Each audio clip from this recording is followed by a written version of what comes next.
I had to really think about whether or not I want to share what I'm about to share.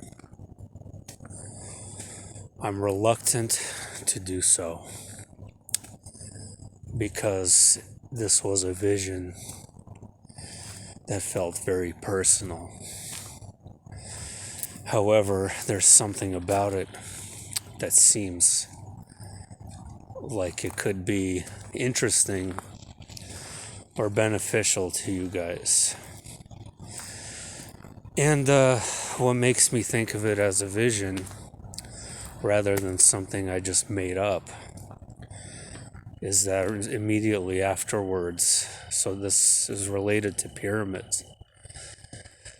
Immediately afterwards, the first video on my feed that pops up on YouTube is a video about pyramids, which I shared, and it's really good, by the way. So another thing is I've been really feeling this enormously heavy burden, enormously heavy. Like the biggest weight on my shoulders you could possibly imagine for weeks now, probably. And it pretty much went away after that. I feel like something has lifted off, and I feel so much freer right now. It started off like this. So there was a large room with very, very tall ceilings, very, very enormous doors. And there was someone standing near one of the doors. And he was wearing a mask. And he was walking around, and he was spraying this dust-like substance in the air. And he had something in his hands that looked like a chalice for incense that Orthodox Christianity uses. It would create the smoke as they walk around in liturgy and prayer. And he was doing something similar to that. But as he was doing that, it created some kind of patterns on the floor that would manifest beneath him. And they were very beautiful patterns, like mandalas and things of that nature, and geometric shapes of sorts. And he was walking around and doing this, and mind you, this room was very massive, very massive. And it had red floors. It had these kind of reddish brown doors. It kind of looked like a castle, and it turns out that it was a castle. Later on, I find out. So this is where I get confused as to whether this was an accidental remote viewing or something. I can't really figure it out. I approach him and I ask him, "Are you of the light or are you of the dark?"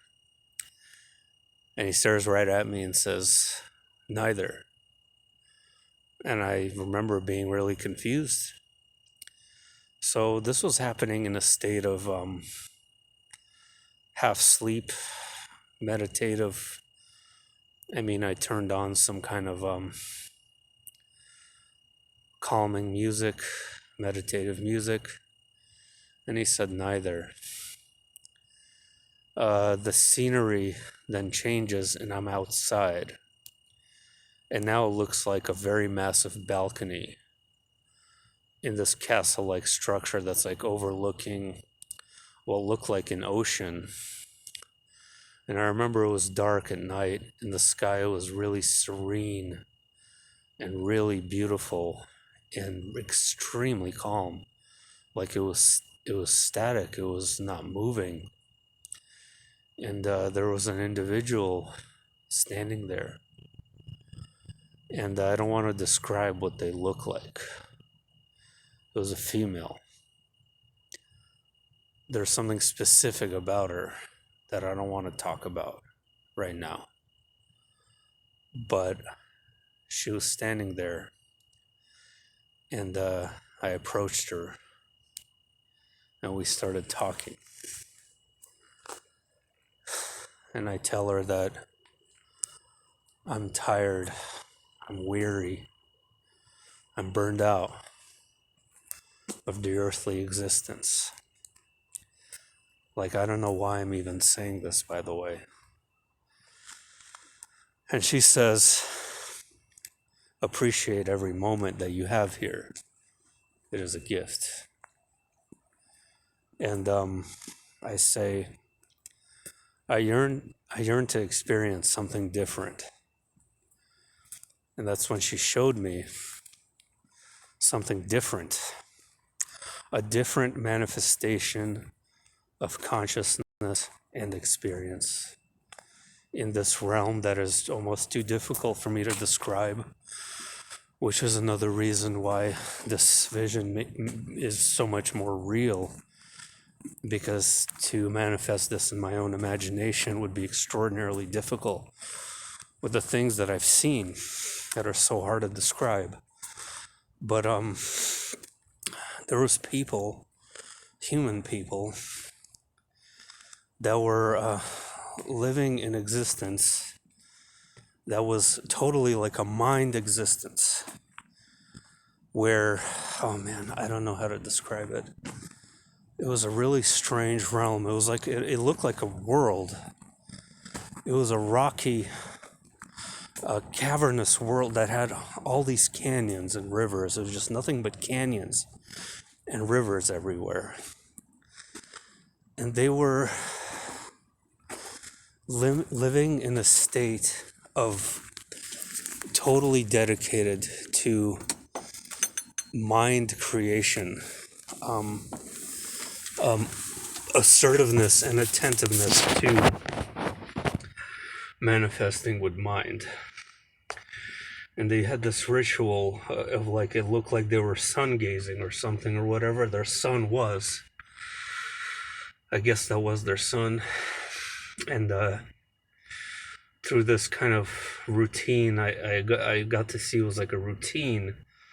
They would actually manifest or create things before them in the sky that would actually be subjective and real, through this kind of morning routine of sun gazing. And they would create these beautiful patterns in their sky.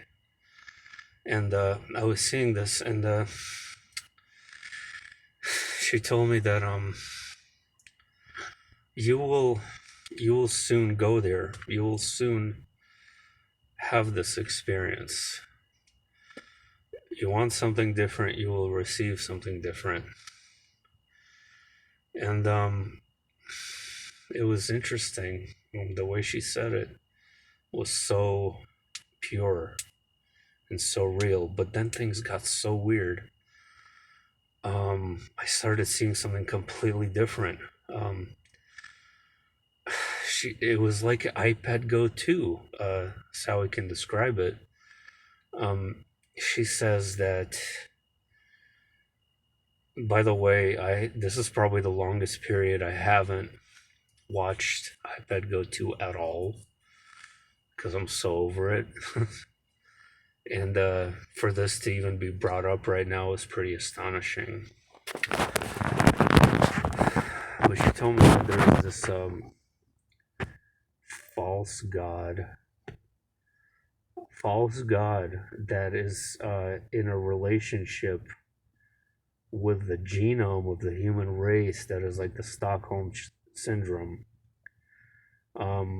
where the people getting abused are loving their abuse. And he is like the collective manifestation of that. And this false god periodically returns to harvest all of that energy back onto him. And that's when I saw, similarly to iPad Go 2, a man standing on a boat going through what appeared to be a canal or a river. And he's going, and as he's going, he's passing through pyramids. And and people are bowing down to him. They're like with their hands, and they're worshiping him. And every time he exits the pyramid, this enormous, bright, brilliant light is behind him. And then she says he has to go through 12 pyramids. And I'm like, what? 12 pyramids meaning what? And obviously, these are probably like ethereal or unearthly pyramids, obviously, which is what it seemed like.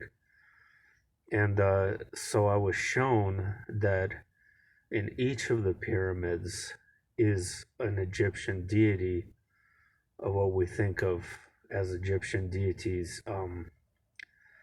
The falcon-headed god and the jackal-headed god, and that was the only one I was able to actually see. I was in the room with the jackal-headed god sitting on a throne, and surrounding him were other jackal-headed beings that were much smaller in stature than the leader that was sitting on the throne. So as he's passing through these pyramids, he's passing through an individual god, basically, and I don't know, getting their blessing, approval. I don't know what it is. It's some kind of ritual or something.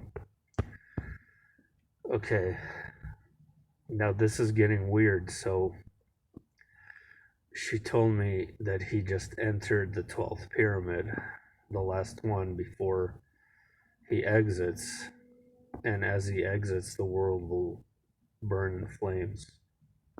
And I saw the world burn in flames. But and I don't know, I don't have any idea the length of time each pyramid takes, if it's 50 years, or because it's kind of timeless, it seems, anyway. So I'm not saying it's tomorrow or anything like that. We all know the dates are always wrong. But oh man, I don't know what to think of this. I mean, I'm not, by no means am I graduating from the Earth realm. No way. I am nowhere near evolved. I'm nowhere near. I'm always descending backwards and going backwards. Every time I go up, I fall right back down. But it's not about graduating Earth. It's about experiencing consciousness in a different way, non-dualistically, more organically, I suppose. Anyway, take whatever you want from this. Take whatever you want. I'm not saying it was real. I'm not saying anything like that. I'm not telling you this is absolute truth. What I'm saying is that periodically I've had, like, the last one I had like this was a long time ago, was a vision of Shambhala. And that video is probably pretty deep in my archives, like a year or so. And sometimes I would have these intense, very vivid and real visions, as opposed to simply just dreams, and I would certainly consider this one of them. So let me know what you think.